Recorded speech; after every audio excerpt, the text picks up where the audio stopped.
धन धन सदगुरु तेरा ही आसरा। प्यारे सदगुरु की प्यारी सत्संग जी, कैसे आप सारे। मैं विजेंद्र कुमार इंसाफ सभी का स्वागत करता हूँ आपके अपने प्रोग्राम सच की राह में। तो जैसा कि आप सबको पता है कि पिछले कई दिनों से एक उहापोह की स्थिति बनी हुई थी कि कब जजमेंट आ रहा है, रंजीत हत्याकांड में कब जजमेंट आ रहा है। तो जैसा कि हमें अंदेशा था और बिल्कुल लग भी रहा था कि सब कुछ वही होने वाला है, लेकिन कुछ लोग ज़्यादा तेज बन करके कुछ चीज़ें मैनिपुलेट करते हैं, लेकिन उसका असर दिखाई देता है, लेकिन बहुत बाद में दिखता है। तो इस पर चर्चा बाद में करूंगा, लेकिन अभी की जो विशेष चर्चा वो ये है कि पूज्य हजूर पिताजी और 4 और जो आरोपी थे रंजीत हत्याकांड में, उन सभी को दोषी करार दे दिया गया है। जो सजा का फैसला है वो लगभग 12 तारीख को होगा। तो बहुत सारी चीज़ें जो तकलीफ दे, लेकिन लाइव आने का भी जो मंतव्य है वो सिर्फ यही है कि आप सब अपने अपने घर पर रहें। खासकर वो लोग जो पंचकुला दंगे में जिनका नाम था कि भाई इन्होंने कुछ कुछ किया है, ऐसा किया है, वैसा किया है, तो सब साथी अपने घर रहें और कोशिश कीजिएगा अपनी एक छोटी सी वीडियो भी लाइव बनाएं और अपने परिवार के साथ या कहीं भी रह करके उस वीडियो को आप शेयर भी करें, जिससे कि अगर कहीं पर कोई असामाजिक तत्व कुछ भी किसी तरह का उपद्रव करने की कोशिश करते तो उसमें आप पर कोई आरोप या कोई दाग ना लगे कि भाई आपने किया है, ऐसा है। क्योंकि पिछली बार भी यही हुआ कि कुछ लोग हम सत्संगियों की भीड़ में घुस गए और घुस करके उन्होंने आगजनी तोड़फोड़ की, जबकि बहुत सारे वीडियोस भी इस बात का प्रमाण है कि जहां पर पुलिस के द्वारा आगजनी की जा रही है, तोड़फोड़ की जा रही है, लेकिन कुछ लोगों ने बड़े ही शातराना ढंग से आपसे ही वो एफिडेविट ले लिया कि आप सब कुछ आपने किया है। तो मेरा आप सबसे निवेदन है कि प्लीज़ अपने घर रहें, बाहर मत जाइए। बाहर अगर जाना तो जाइए, लेकिन अपनी लोकेशन को डिस्क्लोज करें कि भाई मैं फलानी जगह पर हूँ। एक छोटा सा वीडियो बना करके फेसबुक लाइव का या कैसे भी आप कर सकते हैं वैसे करें। जैसे कि मैं दिखा दूं आपको, मैंने भी अभी पढ़ा है, रंजीत सिंह हत्याकांड सीबीआई की विशेष अदालत ने डेरा मुखी सहित 5 को दोषी ठहराया। 12 अक्टूबर को सुनाई जाएगी सजा, यानी कि आज 10 अक्टूबर है। आज से ठीक 2 दिन बाद जो भी जिनको भी आरोपी बनाया गया, पूज्य हजूर पिताजी हैं और 4 लोग और हैं इस मुकदमे में, उन सभी को दोषी करार दिया गया है कि भाई रंजीत हत्याकांड में आपकी कहीं ना कहीं संलिप्तता है सीधे सीधे। जैसा कि मैं आप सबको पहले से बताता रहा हूँ, एक सीबीआई लुक लाइक के लोकल पुलिस, आपकी जैसे लोकल थाना होता है ना पुलिस का, लुक लाइक ऐसी होती है। वहाँ आप किसको दलील दे रहे हो, किसको सुना रहे हो, लोग अपनी पीठ थपथपा रहे हैं कि हमने ये किया, जबकि आपके दिए हुए बहुत सारे कागज सिर्फ आपको उलझाएंगे। ये घर मेरा है, इस घर में अगर कहीं भी कुछ गलत होता है ना, जुजार भाई धन धन सदगुरु, इस घर में कहीं भी कुछ गलत होता है उसकी जिम्मेवारी मेरी होती है साहब। लेकिन हम इस बात को नहीं समझ पा रहे, क्योंकि बहुत सारे लोग तब एक्टिव हुए जब संगत जागरूक हुई, संगत ने आना जाना शुरू किया। उससे पहले कहीं आता पता नहीं था, लेकिन जब लोगों ने देखा कि यार संगत जुड़ने लगे तो उसको तोड़ा जाए कैसे न कैसे, कैसे डेरे के सिस्टम के खिलाफ ही, क्योंकि सिस्टम के साथ जुड़े ना हम। पूज्य हजूर पिताजी, हम सब पूज्य हजूर पिताजी के साथ जुड़े।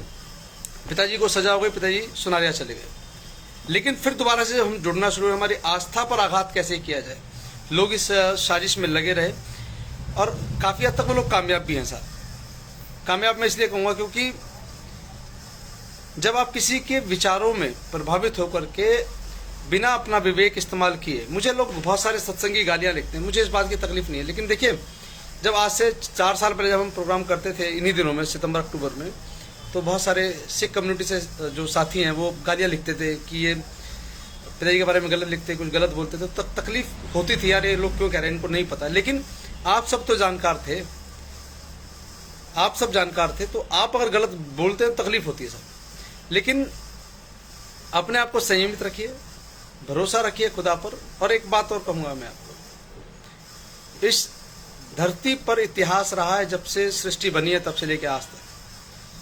संत मत से जुड़े हैं हम लोग, पूज्य हजूर पिताजी से जुड़े हैं। तो सत्संग जी एक बात बहुत अच्छे से समझिएगा कि संतों को कभी भी फूलों की माला नहीं पहनाई जाती। उन पर हमेशा मौके की सरकारें, मौके के राजा महाराजा हमेशा अत्याचार करते आते थे। कबीर साहब जी को मारने की कोशिश की गई, षड्यंत्र रचे गए, जबकि वो किसी का राजपाट नहीं ले रहे थे। संत रविदास जी को मारने की कोशिश की गई, उन्हें तो जहां तक मुझे ख्याल है फांसी की सजा भी सुना दी गई थी।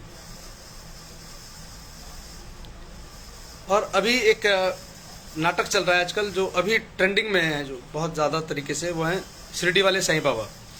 उनका देखा मैंने, उनके भी भंडारे के अंदर अंतिम समय में जहर मिला दिया जाता, तो उस भंडारे को उन्होंने खुद ग्रहण किया और लोगों की जान बचाई।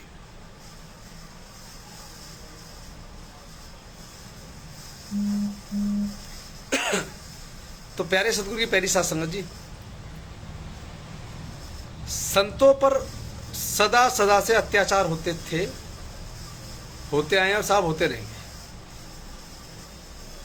क्योंकि सत्ता को डर होता है हमेशा। सत्ता डरती है साहब।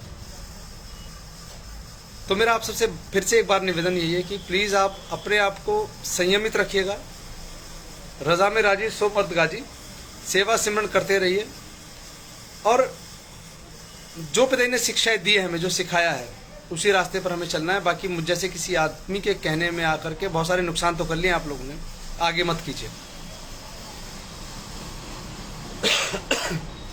चलिए आपको थोड़ा सा पढ़ के सुनाता हूँ, जो एक्चुअली में जो छपा है ना इसमें आज, उसे थोड़ा सा पढ़ लेते हैं, आपको दिखा भी दूँ मैं। आप ये है सभी खबर है, और पहले खबर के ऊपरली हिस्से पे आ जाते हैं एक बार कि रणजीत सिंह हत्याकांड, सीबीआई की विशेष अदालत ने डेरा मुखी सहित 5 को ठहराया दोषी, 12 अक्टूबर को सुनाई जाएगी सजा। ये लिखा है कि रणजीत सिंह हत्याकांड मामले में सीबीआई की विशेष अदालत ने शुक्रवार को डेरा मुखी राम रहीम सहित 5 आरोपियों को दोषी करार दिया है। सभी दोषियों को 12 अक्टूबर को सजा सुनाई जाएगी। शुक्रवार को मामले में आरोपी डेरा मुखी गुरमीत, राम रहीम और कृष्ण कुमार वीडियो कॉन्फ्रेंसिंग के जरिए पेश हुए। वहीं आरोपी अवतार, जसवीर व सबदिल प्रत्यक्ष रूप में कोर्ट में पेश हुए। इस मामले में शुक्रवार को हुई सुनवाई के दौरान सभी आरोपियों को दोषी करार दिया गया।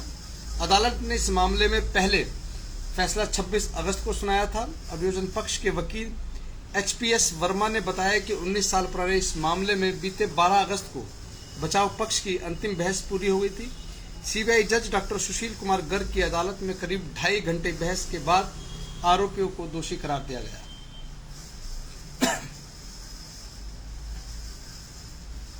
10 जुलाई 2002 को डेरे की प्रबंधन समिति के सदस्य रहे कुरुक्षेत्र के रणजीत सिंह का मर्डर हुआ था। डेरा प्रबंधन को शक था कि रणजीत सिंह ने साध्वी यौन शोषण गुमनाम चिट्ठी में अपनी बहन से ही लिखवाई थी।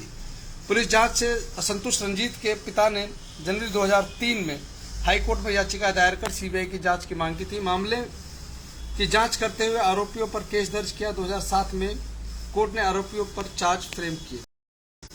साथ संगत जी, जैसा मैं आपको पहले भी कई बार कोशिश की बताने की कि एक्चुअली क्या है कि कहानी इस तरीके से बनाई गई है। 3 मुकदमे हमारे पास, एक साध्वी यौन शोषण, दूसरा छत्रपति हत्याकांड और तीसरा रंजीत हत्याकांड।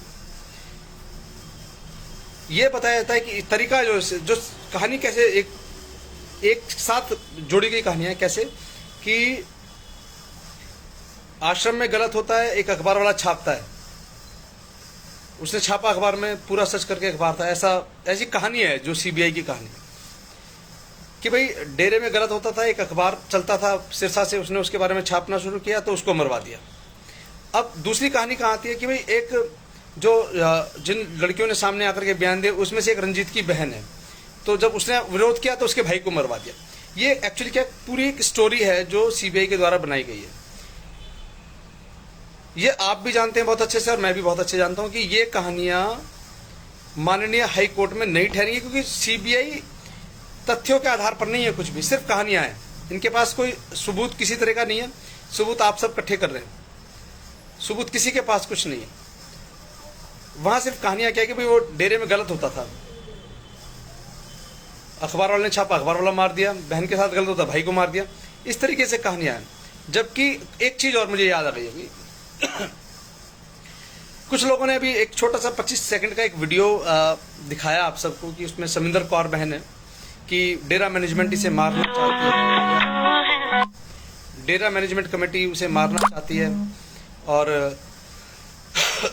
उसे अगवा करके रखा हुआ गया था, कहीं कुछ हमने बचाया, पता नहीं कुछ रहा।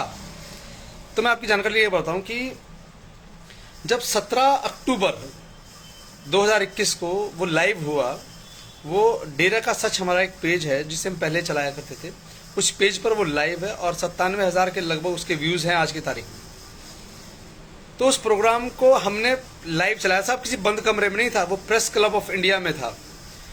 संसद भवन के पास दिल्ली में एक जगह है, प्रेस क्लब ऑफ इंडिया, जहां पर बहुत सारी प्रेस कॉन्फ्रेंसेस होती हैं। वहां पर आपको मीडिया को इकट्ठा करना नहीं पड़ता, मीडिया ऑलरेडी वहां पर होती है। वहां से वो लाइव किया गया था, और उसको कराने वाले लोग कौन थे, जिन पर आरोप लगाया जा रहा है, मैं बता रहा हूं आपको, क्योंकि आपको बहुत सारी चीजों का नहीं पता है।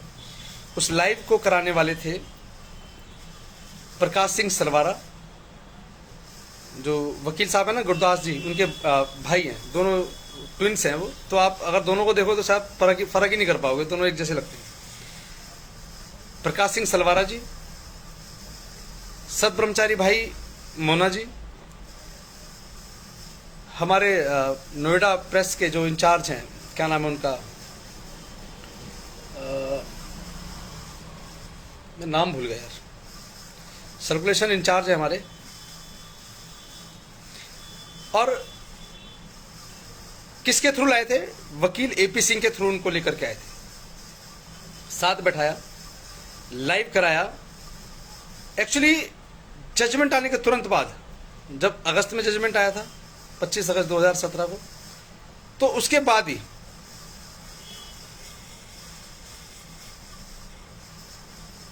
आयुष कालाडा जी, ऐसा नहीं कोई भी मुंह उठाए और जाके कहे कि वे मुझे गवाही देनी है, उसके लिए बहुत सारी चीजें होती है। और 2017 में सारी चीजें खत्म हो चुकी थी, और आप जिस मर्जी की गवाही, मैंने क्या कहा आपको, आप आयुष भाई एक चीज को गंभीरता से समझिएगा कि सीबीआई लुक लाइक के लोकल पुलिस हर बार कहता हूं इस बात को कि आपके एसएचओ के जैसे, जो वहां का डीएसपी होता है उसकी वैल्यू एक एसएचओ के बराबर होती है। वो जो लिख देता साहब वही उस पर मुकदमा चलता है, और सीबीआई कभी ये नहीं कही कि हमने जांच की थी, कुछ भी नहीं पाया गया। ये तो जब हम हाई कोर्ट में जब मुकदमे में जाएंगे।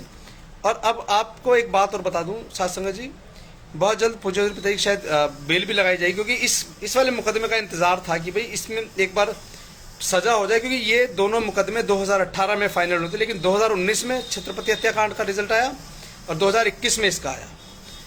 अगर मान लो 2021 में हम बेल लगाते तो अप्रैल मई के बाद बेल कभी मिल जाती, लेकिन होता क्या, तुरंत इसका फैसला था कि ये जजमेंट पर ही रुका हुआ केस था। कोरोना की वजह से बहुत सारी पेशियां नहीं चल रही थी, बहस नहीं हो रही थी, वीडियो कॉन्फ्रेंसिंग के जरिए पेशी होती थी, हाँ जी प्रेजेंट, बस ठीक है जी, अगली तारीख मिल गई। बहुत सारी तारीखें इस तरीके से थी। तो आप सबसे एक निवेदन है कि इस बात पर बिल्कुल ध्यान दें, किसको कब लगाना है, कब नहीं लगाना है। बहन को इसलिए लाया गया था सामने कि दुनिया को बताना है कि जो अगले जो मुकदमे हैं उनमें खट्टा सिंह की गवाही को अहमियत ना दी जाए। और जो 30 लाख की बात है, तो मैं दो टीवी चैनल्स थे उसमें, IBN 7 और न्यूज इंडिया न्यूज, इन दोनों टीवी चैनल्स पर सीबीआई की रिपोर्ट में भी है कि 30 लाख रुपए में इन्होंने गुरुजी को बदनाम करने की साजिश रची है। अब उसमें खट्टा सिंह का कहां तक योगदान है, क्या रोल है, उसके बारे में मुझे जानकारी नहीं है, लेकिन एक्चुअल खबर आप सबने, कटिंग भी थी अखबारों की, वो भी चल रही होगी, शायद ढूंढूंगा मुझे मिल जाएगी, मेरे पास है। जैसे ही अब हम लोग ये जजमेंट आएगा, इसके खिलाफ अपील होगी, 30 दिन के अंदर का समय मिलेगा अपील करने के लिए। भाई आप इस सजा को मानते हैं या आपने अपील में जाना है? अपील में जाना है साहब, जाहिर सी बात है। हाई कोर्ट में जाएंगे, और हाई कोर्ट में जाने के बाद ये तीनों मुकदमे एक साथ हो जाएंगे, क्योंकि तीनों मुकदमे अभी क्या है, दोनों मुकदमे अलग अलग चल रहे थे तीनों, अब तीनों एक साथ क्लब हो जाएंगे वहां, क्योंकि बेल तीनों में ही लगेगी एक साथ। ऐसा नहीं कि पहले साध्वी अनुशासन वाले में दे दो, फिर उसमें दे दो, फिर उसमें, तीनों में एक साथ बेल लगी, तीनों एक साथ क्लब होंगे। और उसके बाद जहां जहां पर जिन जिन डॉक्यूमेंट्स की जरूरत है वो लगा करके बेल लगाई जाएगी। सरकार आप सबसे निवेदन है कि संयम रखें, किसी के बहकावे में आके ज्यादा उछल कूद करने से क्या होगा, सिर्फ नुकसान होगा। नुकसान कैसे होगा, आप इस बात को समझ लें। दुनिया की किसी के पास भी इस बात की जानकारी नहीं थी कि भाई कि पंचकुला में क्या हुआ, लेकिन आप सब ने सब किया साहब, वो तो कोर्ट में ही साबित होता है, ना कि खट्टा की गवाही नहीं मानी। कोर्ट थोड़ा काम चलेगा भैया, एक मिनट यार, ये तो मैसेज ही नहीं चल रहे, कि गवाही नहीं मानी। कोर्ट थोड़ा प्रेस कॉन्फ्रेंस मानती है, नहीं मानती है कॉन्फ्रेंस को। आप समझिए बात को सरकार, मौखिक बयान और सबूत के साथ बयान दिए गए बयान में दोनों में जमीन आसमान का फर्क है। अमन आनंद जी, मुझे नहीं था। देखिए, अगर आप लोग, पता हम बहुत सारे सेवादारों की स्थिति क्या है, हम सब ना कबूतर हैं, आंख बंद करके बैठे हैं कि बिल्ली तो चली गई, कि पिताजी को जेल भेज दिया, बाकी जो साजिश करता वो चले गए। अरे साजिश करता आपके और मेरे भेष में है साहब। अगर आप ये समझते हैं कि पूज्य हजूर पिताजी ने ना फिल्मों के माध्यम से हम सबको सब कुछ समझा दिया था, तो आप ये भी समझ लें कि फिल्मों में पिताजी ने बहरूपिये भी दिखाए थे कि शायद एलियन के रूप में थे वो, आपके बीच में आते, आप जैसे बन के आप जैसी बातें करते थे। दूसरा, एक कैरेक्टर था पहली फिल्म में, पहली में दूसरी में, जिसमें नशे वाले होते हैं, शायद पहली फिल्म में ही था। उस फिल्म में एक फिरंगी भी दिखाया था। तो प्यारे सदगुरु प्यारे से, और आज की वीडियो के बाद मेरे बारे में बहुत सारी बातें भी दिखाई जाएंगी आपको। देखो ये इसने ये कहा था, इसने ये किया था, इसने वो किया था, इसने ये किया, तो सब चीजें कही जाएगी सत्संग जी। लेकिन मेरा आप सबसे एक निवेदन है कि प्लीज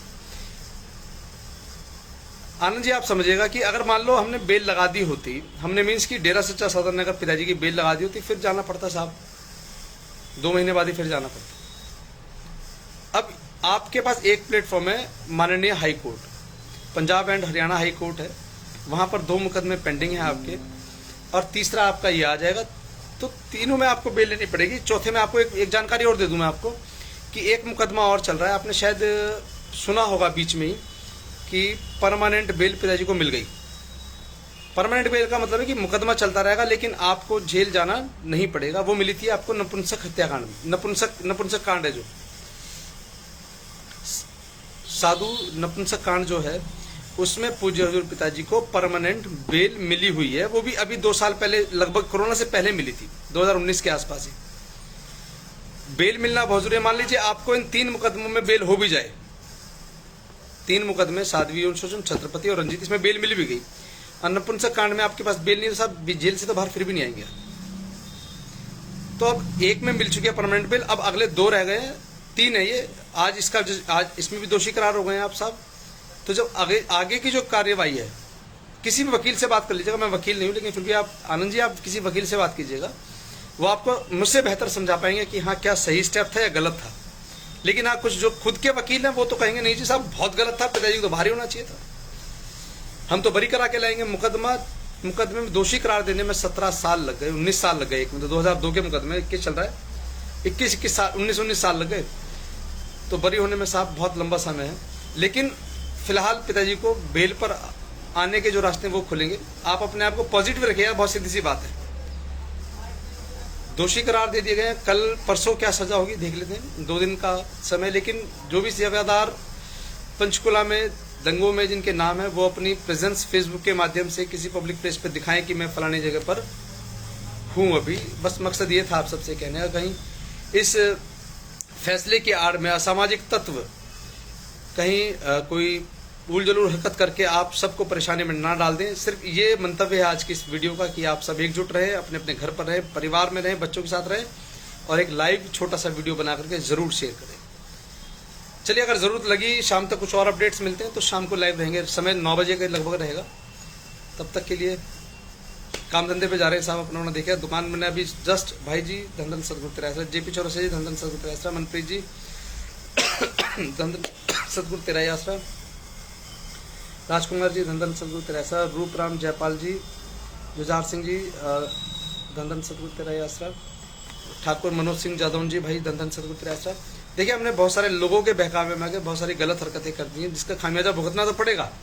मैं ये नहीं कहूँगा कि आपको भुगतना पड़ेगा, लेकिन हमारे इस पूरे सिस्टम को उस खामियाजे को भुगतना पड़ेगा कि सारी। देखिए, मैं तो एक बार आपको कहा है मैंने कि विजेंद्र ने गलत किया। विजेंद्र किसी कंपनी का मैनेजर है साहब, छोटा सा। तो जो विजेंद्र अकाउंट्स में हेरा फेरी कर रहा है, क्या वो अपनी मर्जी से कर रहा है या मालिक की मर्जी से कर रहा है? प्रॉफिट हेरा फेरी करने का विजेंद्र को होगा या कंपनी के मालिक को होगा? जाहिर सी बात है कंपनी के मालिक को होगा, विजेंद्र को थोड़ा इंसेंटिव मिल जाएगा, बस इतना होगा।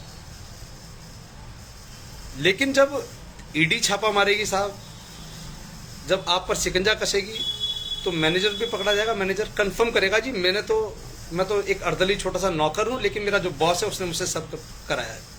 कम शब्दों में घुमा करके बात कही है, समझिएगा इस बात। चलिए सासंग जी, मासूम शाह जी धंधन सदगुरु तेरासरा, गोवर्धन भाई धंधन सदगुरु तेराई आसरा, आयुष कालला जी धंधन सदगुरु तेराई आसरा। तो चलिए मिलते हैं शाम को या कल तो पक्का मिलेंगे, और फिर परसों 12 तारीख का भी इंतजार रहेगा। जैसे भी जजमेंट आता है उस पर बात होगी। अपना होशियार रहिए, कोई आपके सीधेपन का फायदा ना उठाए। धन धन सतगुरु तेरा ही आसरा।